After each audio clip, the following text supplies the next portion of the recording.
Okay, numpty me rebuilt the bottom forks in the wrong order before I'd cleaned up the fork base.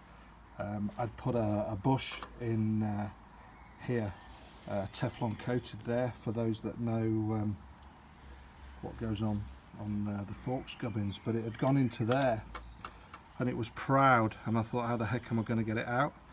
Anyway, with the judicious use of an angle grinder, I bought this from Toolstation for about £12, and I cut a broom handle that you can just see poking up there, and basically worked my way around the edge by putting this in and levering this up under the lip of the seal, working my all the way around. Now there isn't